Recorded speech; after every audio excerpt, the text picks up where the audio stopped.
ઉનાળાની સિઝન શરૂ થઈ ગઈ છે ત્યારે એક બાજુ જ્યારે આગની સિઝન શરૂ થયું હોય તેવું લાગી રહ્યું છે। આ સાથે વાત કરવામાં આવે તો રાજકોટના નાના મોવા રોડ તરફ જ્યારે એક આગની ઘટના સામે આવી હતી। એ વાત કરીએ તો ગતરોજ રાજકોટ શહેરમાં એક જ દિવસમાં 2 આગના મોટા બનાવો સામે આવ્યા હતા, જેમાં પહેલો બનાવ શહેરના કોઠાડિયા રોડ પર પાસે આવેલા સાધના સોસાયટીનો હતો અને બીજો બનાવ શહેરના નાના મોવા સ્થિત રોડ પાસે બન્યો હતો। આ તકે વાત કરીએ તો ગુરુવારની રાત્રિની 9 થી 10 વાગ્યાના અરસામાં શહેરના નાના મોવા રોડ પાસે આવેલી મારવાડી બિલ્ડિંગમાં 5 માળ આગ લાગવી અને ઘટના સામે આવી। આગની ઘટના જાણ રાજકોટ મનપા ફાયર વિભાગને થતાં જ્યારે 5 જેટલા ફાયર ફાઇટરો તેમજ માલવ્ય પોલીસ દ્વારા તત્કાલ ઘટના સ્થળે દોડી જઈ આગ પાણીનો મારો ચલાવી કાબુ પર મેળવ્યો હતો।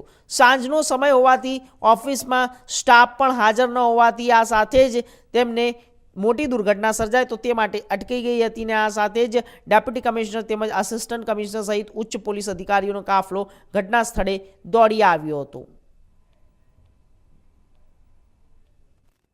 કોટા નાના મોવા રોડ સ્થિત મારવાડી બિલ્ડિંગમાં વિશાળ આગ લાગવાની ઘટના છે તે સામે આવી છે। મારી પાછળના દ્રશ્ય જોઈએ છે કે રાજકોટનો મારવાડી બિલ્ડિંગ છે જે નાના મોવા રોડ પર આવેલું છે, ત્યાં ક્યાંક ને ક્યાંક જે કહેવાય આગ લાગવાની જે ઘટના સામે આવી હતી, આગ લાગવાની ઘટનાની સાથે જ ક્યાંક ને ક્યાંક જે કહેવાય કે રાજકોટ મહાનગરપાલિકાનો ફાયર વિભાગ છે તે ઘટના સ્થળે દોડી આવ્યો હતો અને આગ પર પાણીનો મારો ચલાવી આગ પર કાબુ મેળવવાના પ્રયાસો શરૂ કરવામાં આવ્યા હતા। ત્યારે આપ જોઈ રહ્યા છો દ્રશ્યોમાં અત્યારે કે રાજકોટના જે મારવાડી જે બિલ્ડિંગના જે અધિકારીઓ છે તે પણ રાજકોટ મહાનગરપાલિકા પોલીસ છે તે પણ અત્યારે આવી ગઈ છે। ત્યારે આપણી સાથે રાજકોટ જે કહેવાય કે રાજકોટના જે ડેપ્યુટી કમિશનર છે આપણી સાથે છે, આપણે એની સાથે વાત કરીશું।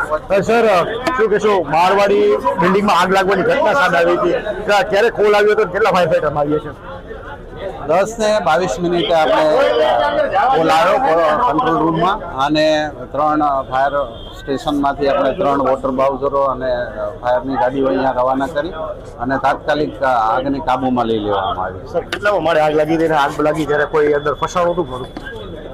આગ ઇલેક્ટ્રિક પેનલમાં લાગી જે ગ્રાઉન્ડ ફ્લોર ઉપર છે અને ત્યાંથી 4 માળ સુધી આગ પ્રસરી ગઈ હતી અને આપણા ફાયર ફાઇટરોએ અડધી કલાકમાં આગને કાબૂમાં લઈ લીધી છે। કોઈ જાનહાની નથી। આગ લાગવાનું પ્રાથમિક કારણ શોર્ટ સર્કિટના કારણે આગ લાગી એવું લાગે છે? શોર્ટ સર્કિટના કારણે જ એના પેનલ બોર્ડમાં આગ લાગી, એના કારણે જ આગ ઉપર સુધી ગઈ અને ફાયર ડક્ટ છે એના અંદરથી વધારે પ્રસરી।